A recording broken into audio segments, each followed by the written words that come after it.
Good morning, students. Today we will discuss the features of the USA Constitution. America ਦੇ ਸੰਵਿਧਾਨ ਦੀਆਂ ਵਿਸ਼ੇਸ਼ਤਾਵਾਂ ਕੀ ਆ। ਬੇਟਾ ਪਹਿਲਾਂ ਵਿਸ਼ੇਸ਼ਤਾਵਾਂ ਐਕਸਪਲੇਨ ਕਰਨ ਤੋਂ ਪਹਿਲਾਂ ਮੈਂ ਤੁਹਾਨੂੰ ਇਹਦੇ ਨੋਟਸ ਵਗੈਰਾ ਇੱਕ ਵਾਰ ਸੈਂਡ ਕਰਾਂਗੀ। ਸਾਰੇ ਪੇਜਸ ਧਿਆਨ ਨਾਲ ਇਸ ਚੀਜ਼ ਨੂੰ ਵੇਖ ਲਿਓ।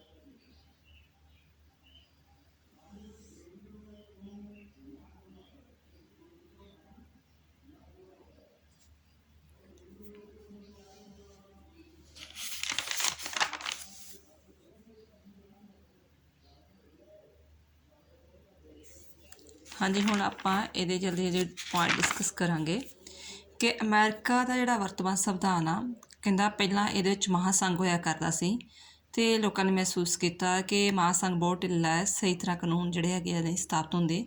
ਇਸ ਕਰਕੇ ਉਹਨਾਂ ਨੇ 1987 ਨੂੰ ਫਿਲਾਡੈਲਫੀਆ ਵਿਖੇ ਇੱਕ ਸੰਮੇਲਨ ਬੁਲਾਇਆ ਗਿਆ। ਉਹਦੇ ਵਿੱਚ ਉਹਨਾਂ ਨੇ ਸਰਬਸੰਮਤੀ ਦੇ ਨਾਲ ਜਿਹੜਾ ਜਾਰਜ ਵਾਸ਼ਿੰਗਟਨ ਸੀ ਉਹਨੂੰ ਆਪਣਾ ਰਾਸ਼ਟਰਪਤੀ ਬਣਾ ਦਿੱਤਾ ਅਤੇ ਸੰਵਿਧਾਨ ਵਿੱਚ ਕੁਝ ਸੋਧਾਂ ਕੀਤੀਆਂ। ਫਿਰ ਇਹਦੇ ਵਿੱਚ ਮਤਲਬ ਵੀ ਇਹ ਦੁਨੀਆ ਦਾ ਕਹਿ ਲਓ ਕਿ ਸਭ ਤੋਂ ਛੋਟਾ ਅਤੇ ਬਣਾਇਆ ਹੋਇਆ ਜਿਹੜਾ ਹੈਗਾ ਵਾ ਬਣਾਇਆ ਹੋਇਆ ਲਿਖਤੀ ਸੰਵਿਧਾਨ ਮੰਨਿਆ ਜਾਂਦਾ ਹੈਗਾ। ਹੁਣ ਸੰਯੁਕਤ ਰਾਸ਼ਟਰ ਅਮਰੀਕਾ ਦੇ ਸੰਵਿਧਾਨ ਦੀਆਂ ਵਿਸ਼ੇਸ਼ਤਾਵਾਂ ਕੀ ਆ। ਪਹਿਲਾ ਹੈਗਾ ਕਿ ਲਿਖਤੀ ਅਤੇ ਸੰਖੇਪ ਸੰਵਿਧਾਨ।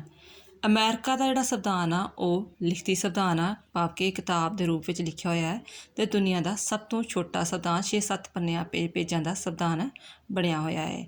ਗਤੀਸ਼ੀਲ ਸੰਵਿਧਾਨ ਕਿ ਇਸ ਸੰਵਿਧਾਨ ਵਿੱਚ ਜਿਹੜੇ ਹੈਗੇ ਆ ਸਮੇਂ ਦੇ ਨਾਲ ਜਿਸ ਚੀਜ਼ ਦੀ ਕੋਈ ਸੋਧ ਦੀ ਲੋੜ ਵਾ, ਕੋਈ ਨਵੇਂ ਕਾਨੂੰਨ ਦੀ ਲੋੜ ਵਾ ਜਾਂ ਪੁਰਾਣੇ ਕਾਨੂੰਨ ਨੂੰ ਸੋਧਣ ਦੀ ਲੋੜ ਵਾ, ਉਹਦੇ ਵਿੱਚ ਚੇਂਜਸ ਵਗੈਰਾ ਆਉਂਦੀਆਂ ਰਹਿੰਦੀਆਂ। ਇਸ ਕਰਕੇ ਇਹਨੂੰ ਗਤੀਸ਼ੀਲ ਕਿਹਾ ਜਾਂਦਾ ਹੈ। ਹਰਮਨ ਪਿਆਰੀ ਪ੍ਰਭੂਸੱਤਾ ਕਿ ਜਿਹੜਾ ਅਮਰੀਕਾ ਦਾ ਸੰਵਿਧਾਨ ਵਿੱਚ ਹਰਮਨ ਪਿਆਰੀ ਪ੍ਰਭੂਸੱਤਾ ਨੂੰ ਪਹਿਲ ਦਿੱਤੀ ਗਈ ਆ, ਭਾਵ ਕਿ ਬਾਲਗ ਵੋਟ ਅਧਿਕਾਰ ਨੂੰ ਪਹਿਲ ਦਿੱਤੀ ਗਈ ਆ। ਸੰਵਿਧਾਨ ਦੀ ਸਰਵਉੱਚਤਾ, ਇਹਦੇ ਵਿੱਚ ਸੰਵਿਧਾਨ ਦੀ ਸਰਵਉੱਚਤਾ ਦਾ ਵਰਣਨ ਕੀਤਾ ਗਿਆ ਹੈ ਕਿ ਜਿਹੜਾ ਵਾ ਕੋਈ ਵੀ ਕਾਨੂੰਨ ਜਿਹੜਾ ਹੈਗਾ ਵਾ ਉਹ ਸੰਵਿਧਾਨ ਦੇ ਉਲਟ ਨਹੀਂ ਬਣਾਇਆ ਜਾਵੇਗਾ। ਪ੍ਰਤੀਨਿਧਾਤਮਕ ਲੋਕਤੰਤਰ ਦੀ ਵਿਵਸਥਾ, ਯਾਨੀ ਕਿ ਜਿੰਨੇ ਵੀ ਪ੍ਰਤੀਨਿਧ ਆ, MLA ਆ, MP ਆ, ਜਿੰਨੇ ਵੀ ਚੁਣੇ ਜਾਣਗੇ ਉਹ ਲੋਕਾਂ ਦੁਆਰਾ ਹੀ ਚੁਣੇ ਜਾਣਗੇ। ਫਿਰ ਨੈਕਸਟ ਹੈ ਸੀਮਤ ਸਰਕਾਰ ਦੀ ਸਥਾਪਨਾ। ਅਮਰੀਕਾ ਦੇ ਸੰਵਿਧਾਨ ਦੇ ਨਿਰਮਾਤਾ ਜੌਨ ਲਾਕ ਦੇ ਸੀਮਤ ਸਰਕਾਰ ਦੇ ਸਿਧਾਂਤ ਦੀ ਕਾਫੀ ਪ੍ਰਭਾਵ ਸਨ। ਲਾਕ ਦਾ ਵਿਚਾਰ ਹੈ ਕਿ ਸਰਕਾਰ ਇੱਕ ਟਰੱਸਟ ਹੈ ਜਿਸ ਨੂੰ ਸੀਮਤ ਸ਼ਕਤੀਆਂ ਦਿੱਤੀਆਂ ਜਾਣੀਆਂ ਚਾਹੀਦੀਆਂ, ਭਾਵ ਕਿ ਉਹ ਜਿਹੜੇ ਮੌਲਿਕ ਅਧਿਕਾਰਾਂ 'ਤੇ ਇੰਟਰਫੇਅਰ ਨਹੀਂ ਕਰ ਸਕਦੇ, ਲੋਕਾਂ ਦੇ ਜਿਹੜੇ ਹੈਗੇ ਆ ਅਧਿਕਾਰਾਂ ਨੂੰ ਖੋਹ ਨਹੀਂ ਸਕਦੇ ਹੈਗੇ। ਉਹ ਕੋਈ ਵੀ ਕੰਮ ਕਰਨਗੇ ਅਤੇ ਵਿਅਕਤੀ ਦੀ ਆਜ਼ਾਦੀ ਨੂੰ ਹਮੇਸ਼ਾ ਧਿਆਨ ਵਿੱਚ ਰੱਖਣਗੇ।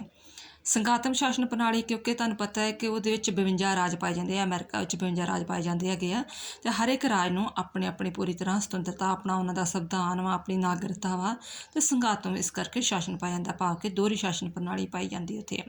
ਕਠੋਰ ਸੰਵਿਧਾਨ। ਅਮਰੀਕਾ ਦਾ ਸੰਵਿਧਾਨ ਜਿਹੜਾ ਹੈਗਾ ਵਾ ਉਹ ਕਠੋਰ ਵੀ ਆ ਕਿ ਕੁਝ ਜਿਹੜੀਆਂ ਚੀਜ਼ਾਂ ਵਾ ਉਹ ਜਿਹੜੀਆਂ ਹੈਗੀਆਂ ਵਾ ਉਹ ਪੂਰਾ ਜਿਹੜੇ ਕਾਨੂੰਨ ਵਾ ਉਹ ਪੂਰਾ ਬਹੁਮਤ ਹੋਵੇ, ਜਿਹੜਾ ਹੇਠਲੇ ਸਦਨ ਦੀ ਵੀ ਅਤੇ ਉੱਪਰਲੇ ਸਦਨ ਦੀ ਪੂਰੀ ਤਰ੍ਹਾਂ ਬਹੁਮਤ ਹੋਊਗਾ ਤਾਂ ਫਿਰ ਚੇਂਜਸ ਹੋਏਗਾ, ਅਦਰਵਾਈਜ਼ ਚੇਂਜ ਨਹੀਂ ਹੋਏਗਾ। ਇਸ ਕਰਕੇ ਕਠੋਰ ਸੰਵਿਧਾਨ ਪਾਇਆ ਜਾਂਦਾ ਹੈਗਾ ਵਾ। ਇਸੇ ਕਰਕੇ ਕਹਿੰਦਾ ਅਜੇ ਤੱਕ ਇੰਨੇ ਸਾਲ ਹੋ ਗਏ ਆ ਸੰਵਿਧਾਨ ਬਣੇ ਨੂੰ, ਪਰ ਅਜੇ ਤੱਕ ਇਹਦੇ ਵਿੱਚ ਬਹੁਤ ਹੀ ਘੱਟ ਸੋਧਾਂ ਹੋਈਆਂ ਹਨ। ਨੈਕਸਟ ਹੈਗਾ ਪ੍ਰਧਾਨਗੀ ਪ੍ਰਣਾਲੀ ਸਰਕਾਰ। ਜਿਹੜੀ ਅਮਰੀਕਾ ਦੀ ਪ੍ਰਣਾਲੀ ਸਰਕਾਰ ਆ ਉਹ ਪ੍ਰਧਾਨਗੀ ਪ੍ਰਣਾਲੀ ਸਰਕਾਰ ਆ, ਭਾਵ ਜਿਹੜਾ ਉੱਥੋਂ ਦਾ ਰਾਸ਼ਟਰਪਤੀ ਆ ਉਹ ਹੀ ਡਾਇਰੈਕਟ ਰੂਪ ਵਿੱਚ ਚੁਣਿਆ ਜਾਂਦਾ ਅਤੇ ਉਹਦੇ ਕੋਲ ਹੀ ਅਸਲੀ ਕਾਰਜਸਾਧਕ ਸ਼ਕਤੀਆਂ ਹੈਗੀਆਂ।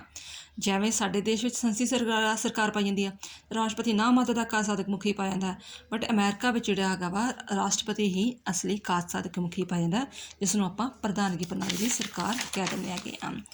ਨੈਕਸਟ ਹੈ ਕਿ ਇਸ ਵਿੱਚ ਦੋਹਰੀ ਨਾਗਰਿਕਤਾ ਹੈ। ਦੋਹਰੀ ਨਾਗਰਿਕਤਾ ਭਾਵ ਕਿ ਜਿਹੜੇ ਰਾਜ ਜਾਂ ਰਾਜ ਹੈ ਅਮਰੀਕਾ 'ਚ ਪਾਏ ਜਾਂਦੇ, ਹਰ ਇੱਕ ਰਾਜ ਦੀ ਆਪਣੀ ਆਪਣੀ ਨਾਗਰਿਕਤਾ ਵੀ ਹੈ।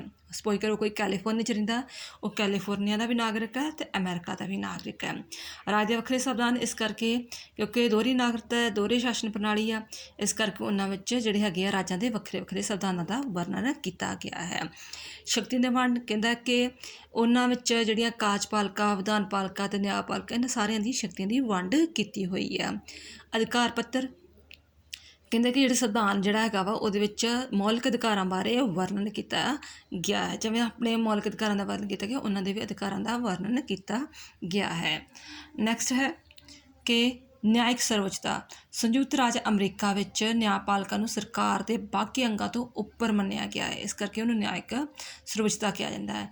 ਨਿਆਇਕ ਬੰਦੇ ਨਿਰੀਖਣ ਭਾਵ ਕਿ ਜਿਹੜੀ ਨਿਆਂਪਾਲਿਕਾ ਵਾ ਉਹ ਸਰਕਾਰ ਦੇ ਬਣਾਏ ਹੋਏ ਕਿਸੇ ਵੀ ਕਾਨੂੰਨ 'ਤੇ ਉਹ 'ਤੇ ਦੁਬਾਰਾ ਨਿਰੀਖਣ ਕਰ ਸਕਦੀ ਹੈਗੀ ਅਤੇ ਉਹਨੂੰ ਰੱਦ ਵੀ ਕਰ ਸਕਦੀ ਹੈਗੀ ਆ।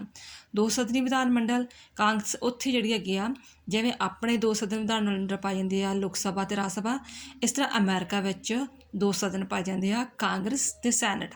ਜਿਹੜਾ ਸੈਨੇਟ ਆ ਉਹ ਉੱਪਰਲਾ ਸਦਨ ਆ, ਕਾਂਗਰਸ ਉਹਨਾਂ ਦਾ ਹੇਠਲਾ ਸਦਨ ਆ।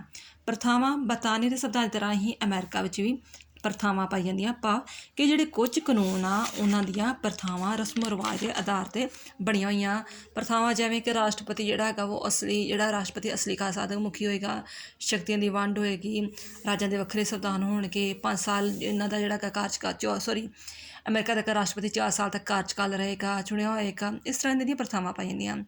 ਦਬਾਅ ਸਮੂਹ ਅਤੇ ਲਬਾਇੰਗ ਜਿਹੜਾ ਅਮਰੀਕਾ ਪੂਰੀ ਦੁਨੀਆ 'ਚ ਇੱਕ ਅਮਰੀਕਾ ਹੀ ਜਿੱਥੇ ਦਬਾਅ ਸਮੂਹ ਬਹੁਤ ਜ਼ਿਆਦਾ ਕਿਰਿਆਸ਼ੀਲ ਵਾ ਅਤੇ ਦਬਾਅ ਸਮੂਹ ਜਿਹੜੇ ਕਿ ਰਾਜਨੀਤੀ 'ਤੇ ਬਹੁਤ ਜ਼ਿਆਦਾ ਪ੍ਰਭਾਵ ਪਾਉਂਦੇ ਆ। ਅਤੇ ਲਬਾਇੰਗ ਦੀ ਪ੍ਰਣਾਲੀ ਪਾਈ ਜਾਂਦੀ ਹੈ। ਲਬਾਇੰਗ ਦਾ ਭਾਵ ਕਿ ਜਦੋਂ ਉਹ ਸੰਸਦ ਵਿੱਚ ਕੋਈ ਕਾਨੂੰਨ ਬਣਾ ਰਹੇ ਹੁੰਦੇ ਆ, ਕੋਈ ਇਜਲਾਸ ਚੱਲ ਰਿਹਾ ਹੁੰਦਾ, ਤਾਂ ਉੱਥੇ ਜਿਹੜੇ ਲੌਬੀਆਂ 'ਚ ਬੈਠੇ ਹੁੰਦੇ ਆ ਦੂਜੇ MLA MP ਵਗੈਰਾ ਜਿਹੜੇ ਮੰਤਰੀ ਨਹੀਂ ਹੁੰਦੇ ਜਾਂ ਕੋਈ ਬਿਜ਼ਨਸਮੈਨ ਵਗੈਰਾ ਹੁੰਦੇ, ਉਹ ਆਪਣੀਆਂ ਗੱਲਾਂ ਰਾਹੀਂ ਪ੍ਰਭਾਵ ਪਾ ਕੇ ਉਹਨਾਂ ਨੂੰ ਆਪਣੇ ਹੱਕ ਵਿੱਚ ਕਾਨੂੰਨ ਪਾਸ ਕਰਨ ਦੀ ਗੱਲ ਕਰਦੇ ਆ। ਉਦਾਰਵਾਦੀ ਲੋਕਤੰਤਰ ਅਮਰੀਕਾ ਸੰਵਿਧਾਨ ਵਿੱਚ ਉਦਾਰਵਾਦੀ ਲੋਕਤੰਤਰ ਪਾਇਆ ਜਾਂਦਾ ਹੈ, ਭਾਵ ਕਿ ਉੱਥੇ ਲੋਕਤੰਤਰੀ ਪ੍ਰਣਾਲੀ ਪਾਈ ਜਾਂਦੀ ਹੈ। ਠੀਕ ਹੈ ਬੇਟਾ।